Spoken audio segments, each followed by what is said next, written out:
The reverse lights aren't working on the Triumph TR6, and today we're going to try to fix that. Let's get going.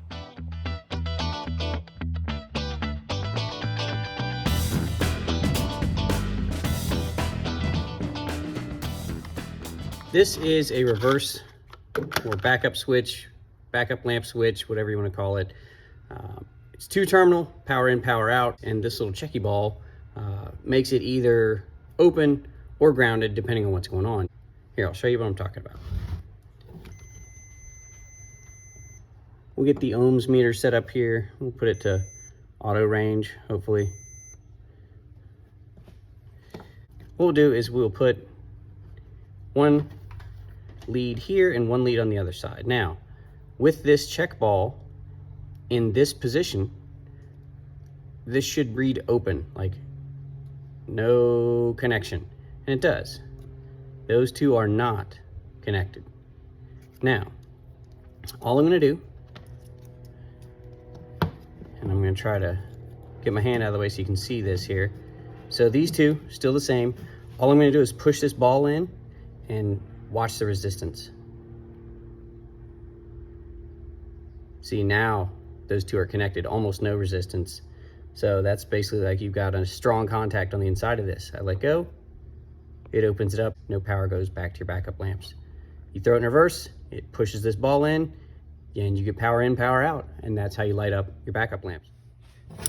We seem to be getting kind of wrapped around the axle about how this switch works. So I'll just sort of draw it out. Oh, that was a lot of paint. That was a lot of paint. It's okay. It'll be okay.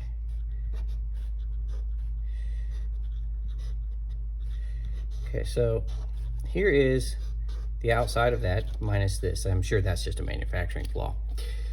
And we will use hopefully black for the inside of this. So then you've got your terminals that come down on the inside, and they do not touch on the inside. Then you've got your check ball here, okay? And you have some sort of spring on the inside here. Then we're gonna have to go back to white. Between the spring and the check ball, there's gonna be a pin that goes through the center of this spring, roughly. I'm guessing, haven't broken this open, but sort of seeing how this would work. So as the check ball gets pushed this way, it moves this spring up, which moves this piece up to here, which then makes contact to both sides of that. And that closes your circuit. Then your voltage can go in and out. And then when you push the check ball, or when the check ball gets pushed back this way, that lowers this piece. That breaks up the band right here. And then you have voltage in, but no more voltage out. That's basically how the inside of this works. And I just tried to put that cap on that, and that won't work at all, much like my backup light. That's roughly it. Ball goes in, pushes pin in, closes contact, ball gets released, pin comes down, contact's open. Got it? Okay, back to our regularly scheduled probable fix. Hopefully this is the problem. I think it is. It's about a 75% chance that it is. So today we're gonna put that in and see what happens. All right, let's go into the car. Right here, that's our backup lamp switch. You have power in, power out. That's it. That's our problem. So all we need to do is unplug it, unthread it from this case, thread the new one in, plug it back in, and we'll test it. I've got our backup switch unplugged. Here's our two wires, move them out of the way. Broke it loose with a crescent wrench, and now I'm just going to unthread it. Hopefully this is the problem. It would be the simplest of problems. Let's go take a look at this thing.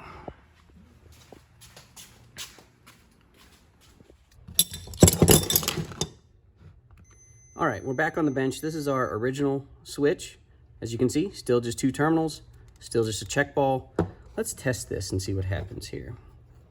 We should have infinite resistance with it in this position. And we do. Definitely not working. If I push this in, I'm kind of hoping that doesn't change. That would mean that this is the switch is the problem. And voila. Push the ball in, still nothing. This switch is our problem. And what do you know, it came with like a couple handy gaskets. This is probably the original switch. It is a Lucas. And I would bet that's original. So either way, internally, this went bad, but this should fix it. We should get backup lights right after this. So let's go pop that new switch in. No extra gasket material. So we'll thread this in here. Hopefully it's working.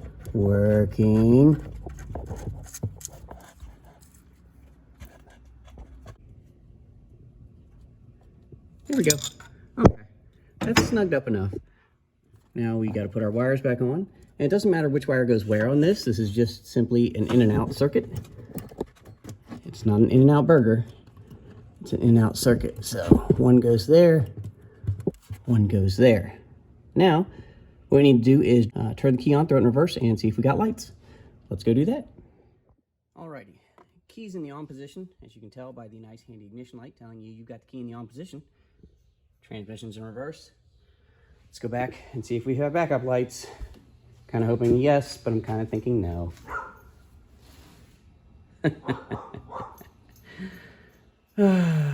Okay, well, that was part of the problem, but apparently not the complete problem.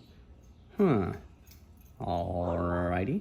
I guess I should probably put the sockets and the terminals back in there with a bulb. That way something would actually light up maybe. Okay. Remembering that you actually have to have bulbs and sockets and wires connected, I went ahead and put one in there so it's not imaginary, and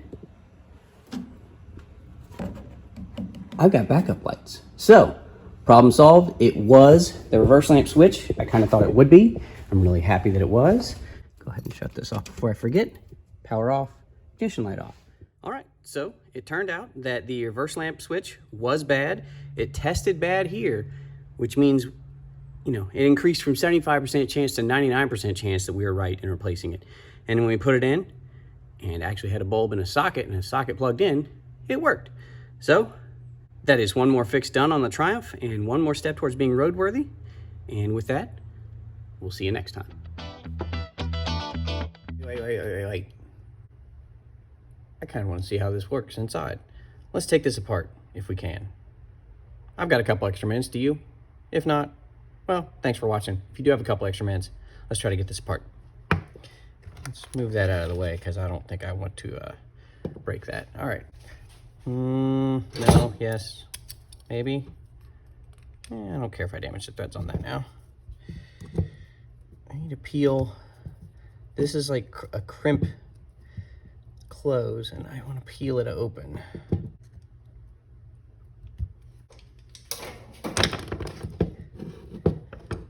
Try not to stab myself when doing this.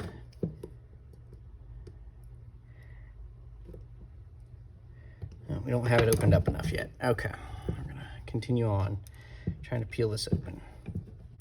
Is there a method to my madness? I have no idea, but there's madness. How's that?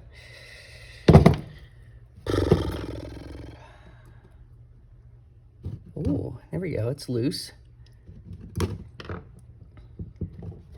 That is definitely loose. Let's get a pick underneath the edge of that. Yeah. Okay. So, two contacts don't touch here on the outside. Let's see what happens on the inside of this cover. There we go. Okay, you can see they are not connected on the inside either. Two pads, sort of like a set of points. Here's the spring that I figured would be there because you could feel the spring tension on the ball. And it's got bigger spring there, okay, and a set of contacts. And so basically, that little spring sits in that tab there. Ball gets pushed in. This copper plate makes contact. It connects the two. You release the ball.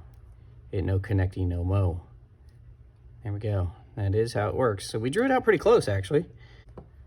That's not bad. Not bad at all. We've got our ball here. We've got a somewhat more complicated lever and spring setup than I drew out, but pretty close. So we got that there. Then got our contacts. Okay, we drew that out pretty good. Ball, spring, contact plate, contacts, terminals. There you go. That's what the inside of those look like. So thanks for watching. We'll see you next time, and we'll try to fix something else. See you later.